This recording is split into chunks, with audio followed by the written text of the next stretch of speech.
from the top.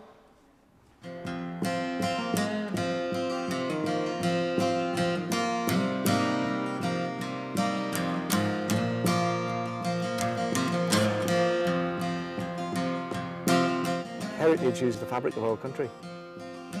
If we don't preserve it, then what are we?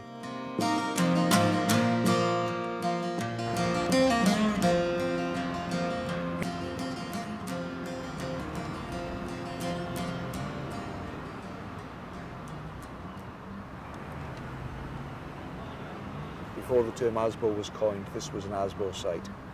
We'd burnt out vehicles, it was strewn with litter, glass. It's dreadful. Before the restoration, it was just old and it needed some TLC, really. It did look absolutely horrendous, you know, it was just a hulk, really, to be quite honest. I think how people would describe it is down at heel. I think it really was tired and worn like an old slipper. Doors had closed on the last day of operation as a coal mine and hadn't been opened since.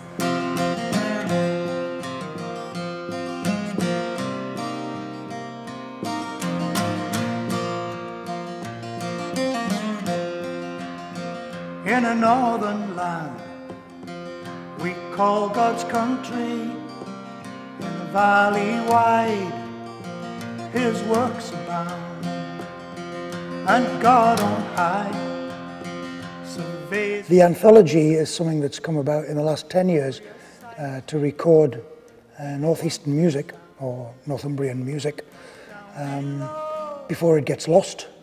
Because without the recordings, if people don't sing it anymore, it'll be lost to everyone. Waits to be found. I mean, the music is as important as buildings or paintings or any form of art. Now there's coal in the devil's ground.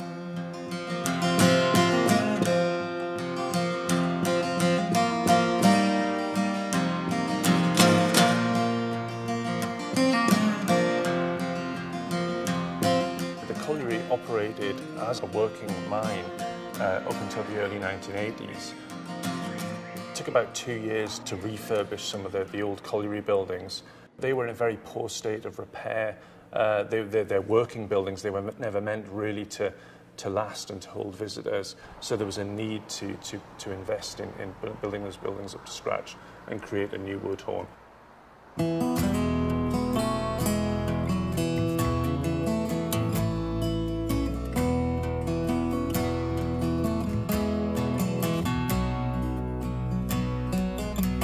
In all honesty, this project started as a drunken conversation some 10 years ago.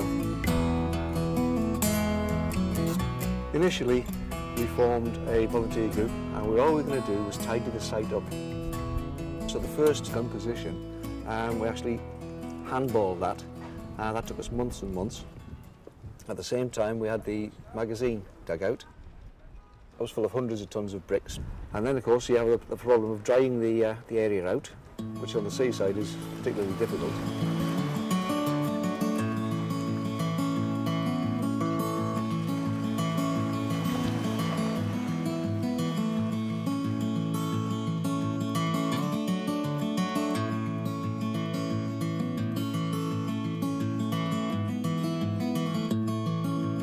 If you'd come here 20 or 30 years ago to walk the Roman wall, you would have found it extremely difficult to do just that.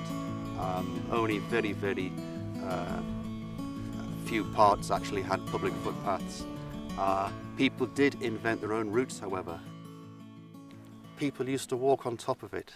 And believe it or not, hundreds of people, thousands of people would walk along the crest of the wall. The process to establish the unbroken 84-mile path took 15 years, and it involved negotiating new access rights with all of the farmers and landowners where there previously been no access. It also involved building some significant footbridges across the major river crossings. It involved considerable archaeological investigation. We've informed people that the best way of conserving the masonry wall is to walk along the footpath alongside it, which is what the trail was all about in the first place.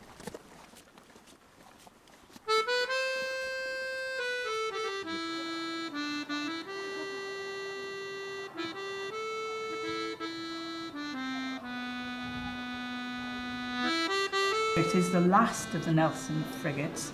There were a number of these frigates built at the time, but this is the only one that was commissioned and is surviving. When you come on board, it's almost like stepping back in time 150 years, to give people some idea of what it was like.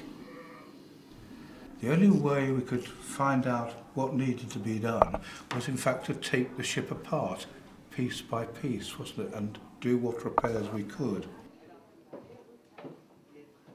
What happened was we recruited local people who had actually worked on the shipyards here in Hartlepool, who could transfer the skills that they'd learnt making metal ships and converting that to restoring wooden ships.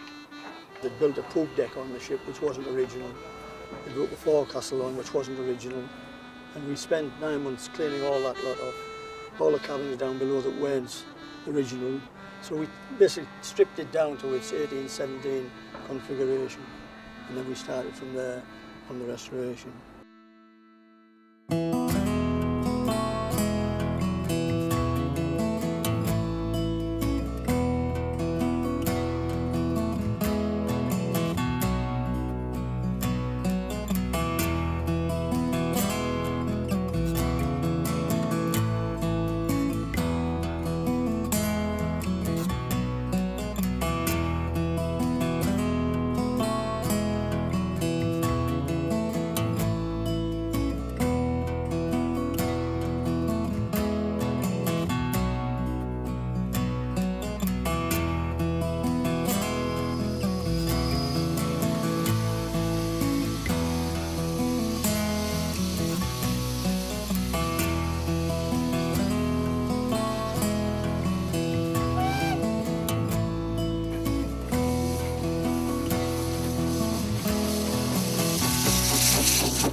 The first day I came, it was in February, and it was freezing, absolutely freezing, and stood on the bridge and looked at this site, and it was a real leap of faith to believe that this building was going to be built in something like 45 weeks.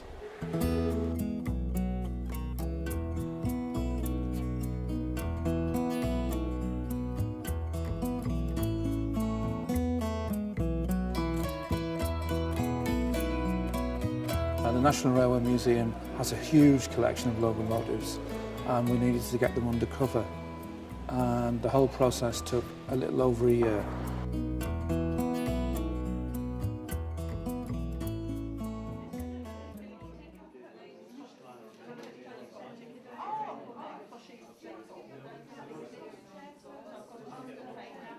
It was a huge challenge to deliver. It's almost a completely new venue, but the heart of it, the listed part of the building that we're currently sitting in, has been put back to its original form.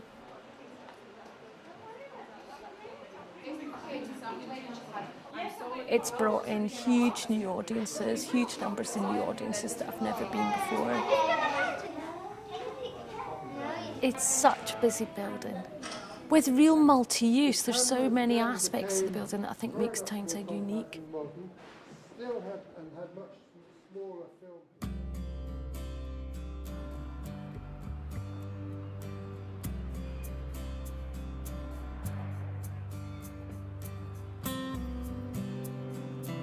One day we could be gardening within the park with the volley groups.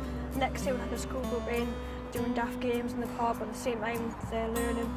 And then the other day will be like today we'll have the bands coming in, looking after the swans and the ducks on the lake. So every day is different. I'm local and used to come to the park quite a lot as a child and stuff. And just before the restoration, there was a lot of difference just purely because it was that old, things had to change. It's been a fantastic project, and I've seen it from before it even started until the finishing touches really. And it's just an excellent thing for South Tyneside really to get it back to what it's like. You know, the bandstand wasn't there. It used to be, but they've replaced that. The waterfall is now working again, which it wasn't before. And It's just a lovely park. I've seen the terraces packed and the bands playing in the bandstand and people dancing on the terraces and the trees lit up for the Christmas time. I really enjoy it.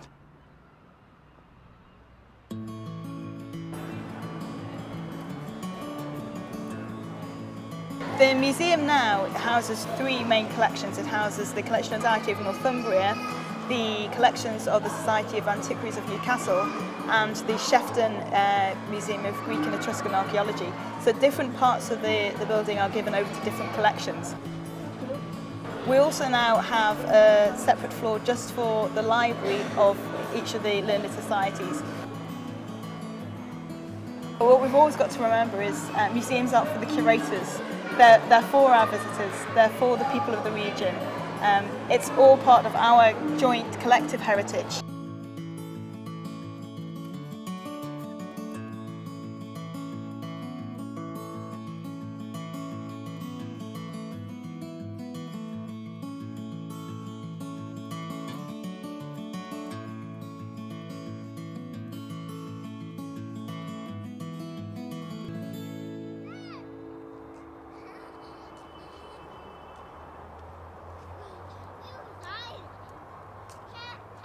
People come for different reasons. They come for an entertaining day out. They come to do their family history research in the archive, and that's a fabulous resource. There's 800 years of documents there covering Northumberland. People come to learn about their history, about their past. They come to see the paintings. It's educational, it's pleasurable, it's informative, you know, it's social. People will come here even just for a coffee to meet friends. There's people that are in here, you meet them in the corridors and the hallways 4 and 5 times a week, and it's become such a huge part of their lives in Newcastle.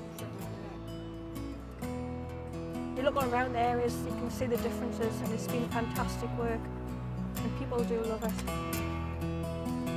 Some of the most memorable moments, I suppose, are when the ship actually floated for the first time again after the restoration. That was quite good. We all held our breath.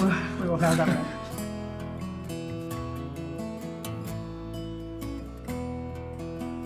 It was the Heritage Lottery funding that made the biggest difference here. It allowed us to fulfil the vision that we had for Woodhorn. Other funders, once they see something as big as HLF on board, they will then contribute their time and effort because they know this is going to be a success.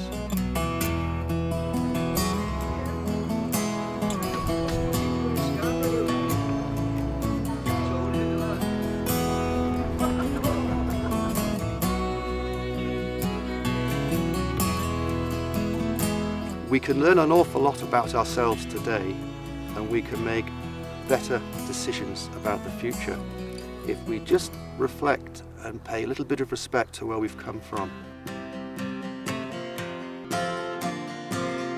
And I can work like I don't need the money, love like I never been hurt. It's a lot of different things, but if anything, it's a museum about the people of the area, not about the heavy industry, but about the effect of the industry on the people. It's like I dance when there's nobody watching me. We're custodians, we're keepers of something precious. But we don't keep it to ourselves, we keep it for others.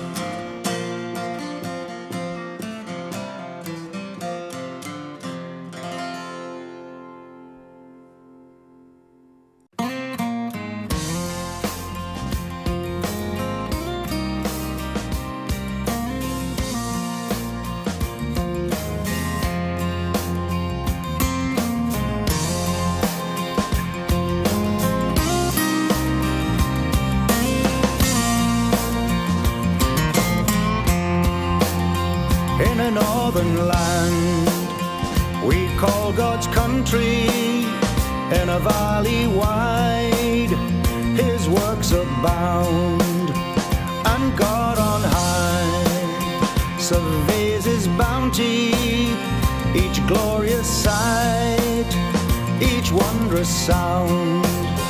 But down below there's dark temptation, an age of tears